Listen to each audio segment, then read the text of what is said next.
Okay, quick turnaround. I got home from Cancun last night. Let's go to Milwaukee today.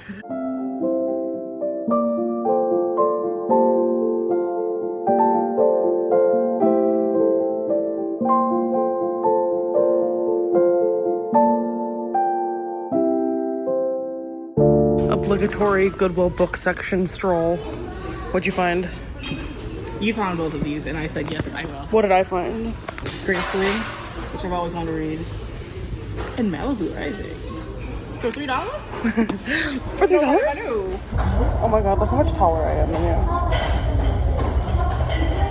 And I'm a monster on the hill. Hey y'all! As you can see, we have the Virgin Mobile. I was at the rental car station like 2 hours late because my flight was delayed in dramatics. So they were like, the only thing we have is a mom van. I was like, I will take a bicycle. I will take it. So I've been going 80 on the highway in Wisconsin in the mom van. But hi, this is my best friend Bonnie. Hi, bitches. So I come visit her once in the year every summer. She comes visits me once every fall or winter. So it's my turn. And I'm in Wisconsin. I only have a day. I'm so out of breath. Barely a day. We had a plan that then was changed because things got delayed. We are gonna do the Starry Night portrait, the bookstore, the one that went viral. The famous one that the Swifties hate. And then after that, we're gonna go to the beach. Ninky Minaj. Because I want to go see the lake. You say it's so boring in Milwaukee, and I'm like, you have a great We're not lake. in Milwaukee. We're near, close enough. Also, I finally got her into a quick trip, and she's seen the light.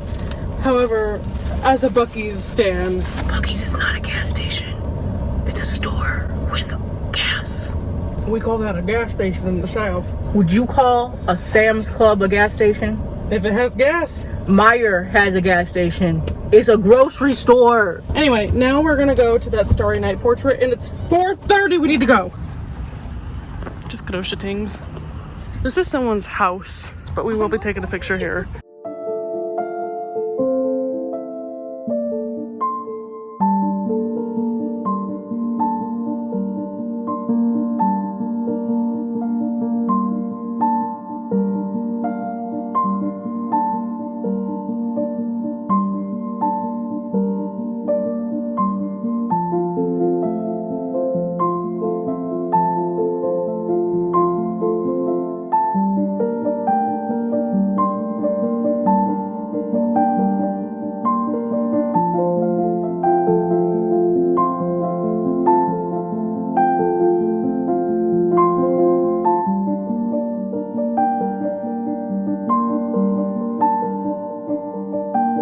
We are at the beach. But we just got out of the bookstore and it was so cute. And Bonnie offered to buy me a book for my birthday. The choice that I made, I will not be scrutinized, ridiculed. Literally, if I see one negative comment, I will be deleting it because I need to live in ignorant bliss. This is one of Shelby's favorite books of last year, and it's The Fine Print by Lauren Asher. It's like a CEO of a alternate universe, basically equivalent to Disney World or Disneyland. And usually I hate workplace romances, but this feels like a lot more higher stakes than just like, oh, I gotta do a PowerPoint, so I'm gonna get through it. Shelby loved it, and Shelby is the same as me as like, if it's corny, I hate it.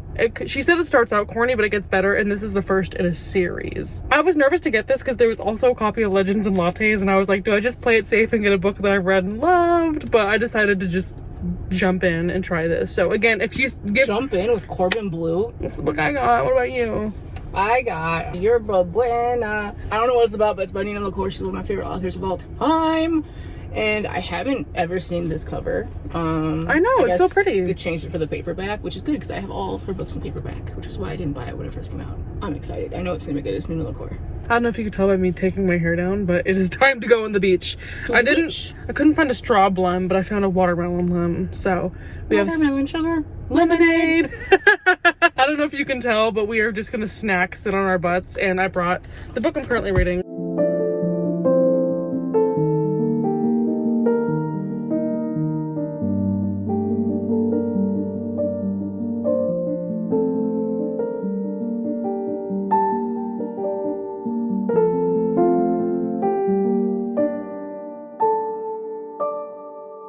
That clip was a lie. I'm not reading. I'm suffering. It's so cold. It's not that cold.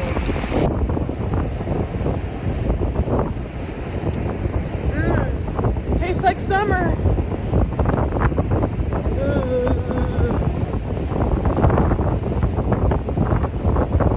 I can't even pretend to read. But it's so pretty. I'm very happy, but very cold. Bonnie, say hi.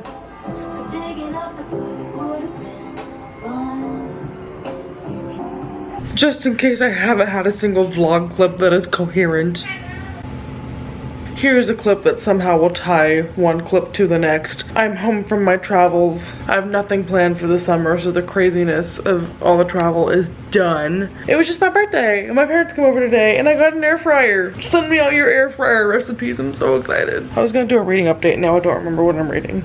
Nor do I even know where the book is. I got like 40 pages into Ophelia after all. How do you feel about it? He's sleepy is how he feels about it. Oh my god, Gordo, you match. Gordo. It's orange. Do you like orange books?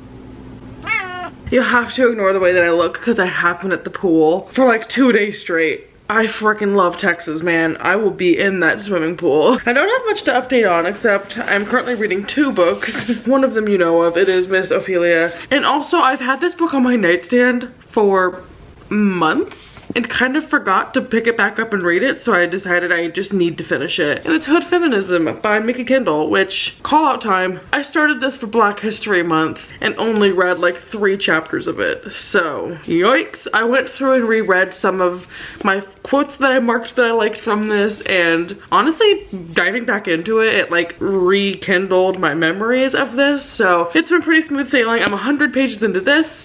My goal is to do like 1 essay per day from it. This is a book about how you should be expanding your feminism, not just to include Black women specifically, but making sure that you're keeping class top of mind with that, and that no class is less deserving of equal rights. So it talks a lot about respectability politics and issues that affect the lower class that a lot of people discount and say like, oh, well, feminism will get around to you because we'll deal with the middle class first and then it will trickle down, which is a flawed system. So this just tackles a couple of those different issues like gun violence and food insecurity. So I've been really enjoying this. I just really need to finish it. But the reason I'm recording is because I received this. And I don't think I ordered a book. If I did, I'm gonna be really embarrassed. But this is a very noticeably book package from Amazon. So I'm thinking maybe a friend sent me a birthday present. We'll see. What? Wait, who ordered this for me? There's no note. This is a book by Rebecca Weatherspoon. I don't know who sent that to me. But Rebecca Weatherspoon is a Black author who wrote a ton of romances that I like. This one is called Zenny. My phone is dead, so this could be totally wrong, but I believe it's the sequel to Rafe. All I know is that I have read multiple books by Rebecca Weatherspoon that I adored. I love her Fit trilogy. I liked Haven. I can't remember if I've read Rafe, which I must have if this second one was on my TBR. But as you can tell, she has a bunch of books. A lot of them are on either Kindle Unlimited or Scribd or from her library. Highly recommend books by her. I'm thinking a reread is due for Wraith because obviously I can't remember if I've read it or not. And then I can read this one physically and like mark it up and own. I don't think I own any of her books in paperback, even though she has a couple of YA books now, I believe. I'm super behind on her list of books, but I've loved everything I've read by her so far. It is a rainy afternoon. I had a bubble tea somewhere. Now I don't know where I put it. Oh, pfft. I put it on my windowsill. I bought these popping bobas from Target, but it was like $10 for 4 of them. I'm in a big popping boba phase right now, so if you have any recommendations on where to get it that's not like a $10 expense every time, let me know. Okay, I finished my 1 chapter of the day in Hood Feminism. It was about beauty standards and colorism. Really enjoyed it. I forgot, I have like a mini update. Yesterday, I was like, I'm enjoying the books I'm reading, but let me just like take a browse through my bookshelf to see if there's anything quick and easy I can read. Hi, Gordo. I have not only the first book, but a box set of this Sleeping Beauty series by Anne Rice, writing under her pen name. It's a Sleeping Beauty retelling. That's this girl who gets woken up by this prince, but then like basically becomes her sex slave. So like Sleeping Beauty, but make it kinky and BDSM. I may have silly goosed Too Close to the Sun. I bought this whole trilogy thinking like it'll just be like smutty, dumb, and easy to read.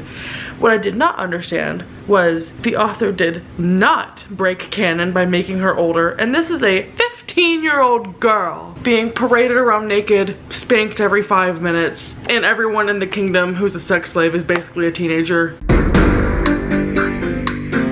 I've decided to DNF. I've decided to get rid of the whole series. We're gonna pretend this didn't happen, and if this is on your TBR, steer clear. Steer clear. I remember one time when I mentioned this, someone commented, they were like, oh my god, I read that for one of my like college classes, and I get that now. Like, this needs to be studied by scientists. Why was this okay? That was my other mini update. I'm gonna go back to reading, you can't even see it, Ophelia.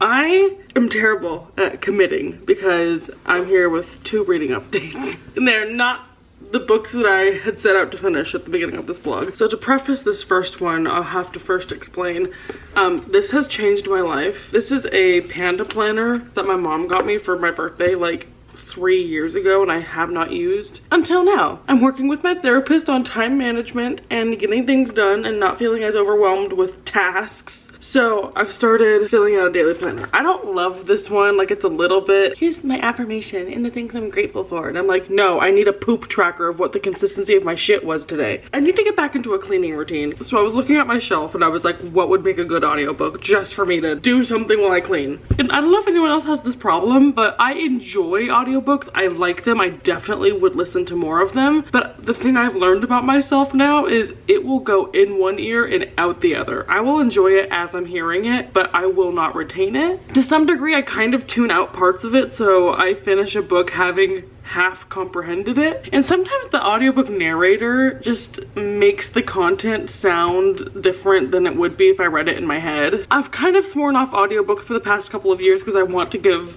the books I read a best shot I can. The exception was this book. I started A Promised Land by Barack Obama on audiobook, and it was the best decision I've ever made. Obama narrates this himself. I know he's known for his voice and how great of a writer and a speaker he is, but it is such a good book. It feels like less of an audiobook and more of him just like on a phone call with you telling you a story. If you don't know, this is Barack Obama's autobiography memoir about his time in office and leading up to his time in office. This is volume 1 of 2. I'm like 6 hours into a 28-hour audiobook. We haven't even gotten to election night yet. But I think another thing that stands out about this audiobook is I'm not rushing my way through it.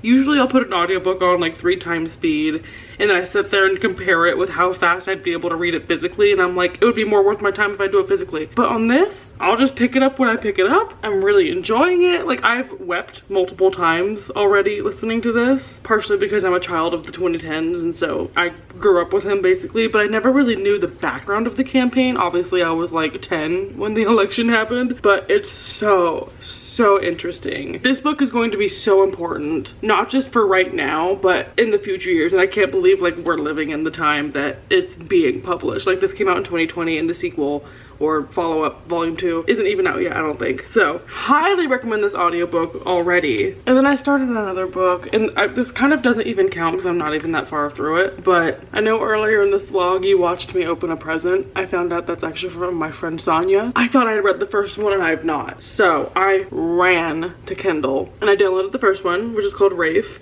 The subtitle for this is A Buff Male Nanny. I don't know what's gotten into me with reading all of the nanny stories. I'm not someone who enjoys books about people with kids, just because that is not a life I aspire to have, so I don't care to read about them. But this is now my second romance book I'm reading where like nannies and kids are part of the focus, so maybe we're turning a new leaf on that. Yeah, so far so good. It's a black main character. The guy in this is the nanny, obviously, so he is like a live-in nanny, so he'll stay with them, and he's like a motorcyclist with tattoos, but he's super gentle with kids. The main character is like a doctor, so she needed someone like super last minute when her old nanny quit, and she's divorced. Already the tension is building. Like, I'm on chapter 2 and he was meeting the kids for the first time after she called him, and he was like, yeah, this all sounds good, but I just have one problem. I'm really attracted to you, and I don't know if that'll be an issue. Setting up really good angst.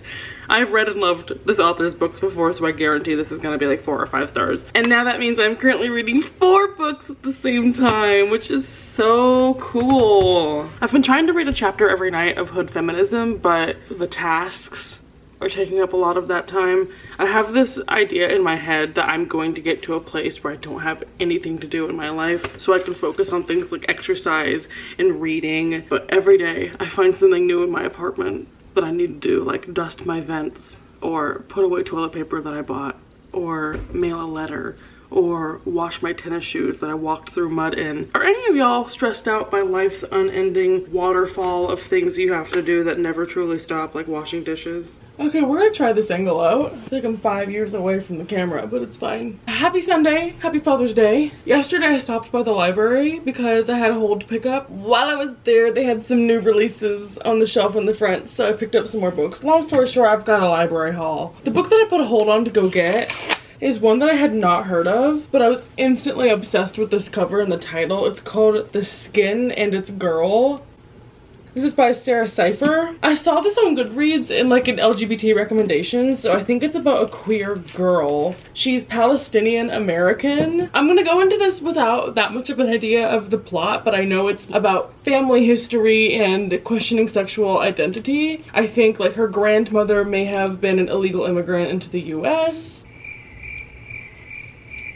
I just sat here like reading the first page of this book like I don't have the camera on. And then like I said, while I was in there, I got distracted by a couple of books. So these 3 are female romances. I was like, happy Pride Month. The first one is one that I really want to read. It's called Stars Collide by Rachel Lacey. This one's about a woman. Just because I feel 12 inside doesn't mean that other girls aren't women. So it's about 2 singers. One of them is like up and coming and kind of like nothing's really taken traction, or she's a has-been. Her label or her manager suggests doing a collaboration with like this new, hot, wildly popular artist. And so it's about them collaborating and then realizing they have chemistry. Am I going to be reading this as Taylor Swift fanfiction in my head? Actually, probably not, because it's a little weird to like ship real life people. I also found That Summer Feeling by Bridget Morrissey. All that I could gather from this is that it is like an adult summer camp kind of vibe. I have to stop saying vibe. I was reading this article that was talking about all the lingo that Gen Z is bringing into the workplace, and people were like, I'm so tired of the word vibe. And I'm like, oh, I don't really say vibes. The way I edit my videos, and I say vibes like 5 times per review. Embarrassing. Anyway, this is about a woman who divorces her on Valentine's Day. Sounds about right for that gender. So basically she's heartbroken and doesn't know how to move on, and then she finds out about this camp in the Blue Ridge Mountains that's like an adult summer camp, but she meets another woman there who's a former park ranger. This better be good. I'm threatening. I need this to be good. This has such potential to be like the best thing ever. So I'm gonna try that one. And then finally, I'm predisposed to not enjoying this book because I don't like this trope, but I couldn't pass up this cover. This is The Fiancé Farce by Alexandria Bellefleur. See, if I was a Harry Potter fan, I would know how to say that, but I don't. Bellefleur? A marriage of convenience trope, which I don't like. I cannot stand fake dating. Name one situation where that has ever needed to happen in real life. Every time I read a fake relationship book, I'm just so aware that it's fiction. And I hate the whole thing where it's like we have to lie to pretend to like each other. And I know eventually it becomes real, but I just don't like it. It just feels so faked. And I'd rather have like forced proximity and banter and enemies to lovers than like, oh, we're gonna pretend to be with each other. Like, it just, That being said, I did pick this one up. Genuinely, I don't understand what the plot of this is. It's something with like this girl who's been exiled from her family. Exile's not the right word, but as a Taylor Swift fan, it's the only one I can think of. And in order to inherit either like a job title or a house or something, she has to be married. It was a last minute decision to throw this in my arms and take it with me because this cover is just so stupidly beautiful. Well, I guess as I take off the remnants of my makeup, I'm gonna do my song recommendation for you guys, which is not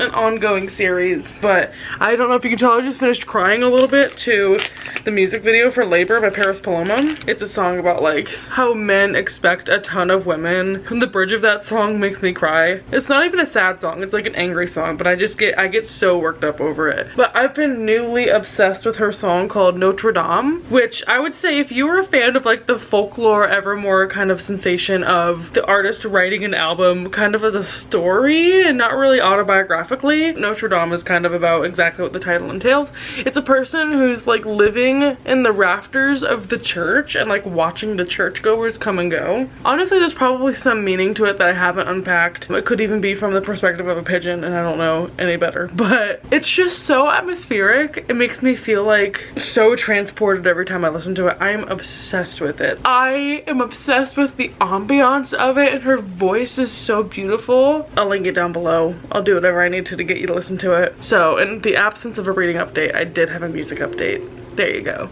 Okay, I've spent the last 2 hours posting every book I don't care to own anymore on my Depop, and I've convinced myself it's not going to be profitable, and that was a waste of time. So please go check it out and support me, please. Please buy my books. I write a handwritten letter with all of them. I will start including incentives if I have to, like a free bookmark or something. I'm also self-conscious that the pricing is weird, so if you go and see a book you want but it's more than you would pay for it and you're like, ugh, make me an offer.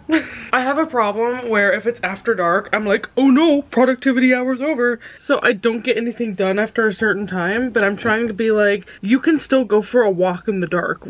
We have street lamps. Because let me be frank with y'all, I keep being like, why am I not losing weight? It's because I don't do anything. And I know the hardest thing is to start exercising, but my problem is I keep like doing it for 2 days, then stopping, then doing it for 2 days, so I just keep starting and starting and starting. Then I'm like, I hate exercising. Yeah, I feel like my planner has helped me get my life together in a time organization sense. I'm still not 100% where I want to be. I still wake up 30 minutes before I leave for work, and I still haven't folded in working out into that plan. You want to know what's sad? I specifically bought a pair of shoes for walking that don't have laces because I would use bending over to put shoes on as an excuse to not want to go, because I'm like, I don't feel like putting shoes on right now. And also, I convince myself every time I take a walk, like that wasn't long enough, that wasn't good enough. In my last vlog, I almost cut out me doing like a 3 a.m. vlog clip of just musing about shit, but that was the most interaction I've had on a vlog for a while, so here's some more thoughts.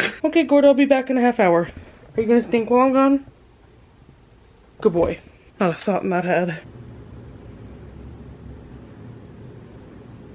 Okay, I'm back from the walk, and I'm sweating like I just ran a marathon.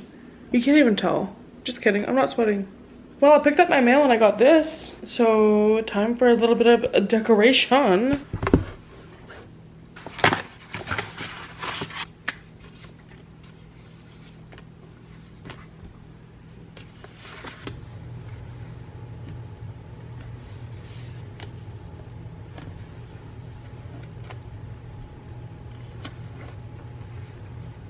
Hi. Okay, well then don't stand there. Does this go here? I think so. Amazing. I didn't buy enough stickers for this, did I? Oh, I did. It just doesn't fit. Oh, this side is gonna be so unaesthetic. Hold on, we gotta readjust. Hey y'all, I'm at Casa de Carson. Is your last name online? I'm at Casa de Shelby C. Reeds. The C stands for Cookie! We went to get lunch together and then went to the library. So if you want a library haul, you will not be getting one here because I'm linking Shelby's TikTok where we did a video for that. So self-promo, kind of friend promo. My incentive to, oh God, go swimming later is to get some journaling done. The journal that I have started, because I was between journals for the longest time, and I've been putting off doing this one for a hot minute. Can you tell I'm just talking because I can't find it in the bottom of my bag? It's this Van Gogh one, which I think is fitting because I'm journaling about when I went to London for my work trip. We saw this in person. It felt perfect. But at the beginning, you can barely see this, but I'm starting with my journaling about the Eras tour. Do you mind if I put your son on camera? Everybody, vlog introduction to Tutor! Hello, Ethan, what doing? This is Theo, aka Tutor, aka Tutor Mabooter, aka Tutor Computer, aka Tutor AKA Stinky. And I'm gonna be cat sitting him for a week. So we're about to be best friends. Oh my god. It is hotter than your mom's house outside. I don't have a happy ending to this vlog. I mean, no one died, but I try and make it so that I don't carry over reads into another vlog, because then I have to reintroduce the book. Then it's weird that I didn't even finish a book in 2 weeks. 3 out of the 4 books that I was reading in this vlog, I did not finish. And to this day, have not finished. Despite my best efforts, I'm still only like halfway into Ophelia after all, so slow going. But I did finish 1 book, and that book was the underdog that none of us expected, and it was none other than... I've been calling it Rafe this vlog, but I'm pretty sure it's Raph, because his full name is Raphael, so it's either Raph or Raph. Definitely not Rafe. As expected, I finished this in like 1 night because I knew I would love it, and I did. I think I'm gonna give it like 4 stars or like 4.5 stars. It was really good. I think everything that I said in the synopsis rings true. It was just a really gnarly buff looking guy who was actually so gentle and sweet and nice. One thing I really appreciated about the main character was that she had only ever been with her husband. He was her first kiss. He was the person she lost her virginity to. Like, she'd never been dating. He was really patient with that, and the whole, I almost said vibe, the whole situation where he lived with her just added a whole new level of angst. It had really good pacing, it was short, it was fun. This book was laugh out loud funny. I adore Rebecca's humor that she adds to the book, and the way that the characters talk to each other, and the way that her friend group supports her. I cannot wait to read the sequel. I'm gonna wait to introduce it until my next couple vlogs, but it's gonna be so good. Still really enjoying Obama's audiobook, but it's not gonna be done for probably another month. It's 800 pages long in a 28-hour audiobook. And hood feminism, I'm doing my best. I'm trying. This is me trying. But I wanted to give you the one update that I did complete something, and it was fantastic. I've got a couple of fun vlogs coming up, so I hope I'll catch you in one of them. Not in one of them, like in the comments section maybe. Anyway, see you next time. Bye.